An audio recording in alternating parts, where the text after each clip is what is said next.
হঠাৎ দেখি একটা লোক এসে দাঁড়িয়েছে আমার সামনে। তুমি মৌখালির কুন্তল চৌধুরী না?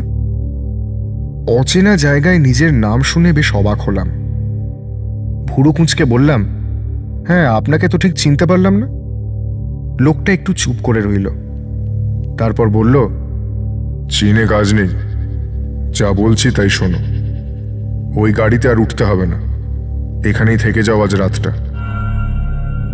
তার মানে? রাগে ব্রহ্মতালু জ্বলে যাচ্ছিল আমার। কে এই লোকটা, পাগল নাকি? এদিকে দেখছি আমার নামধামও জানে। কোনো কুমতলব নেই তো?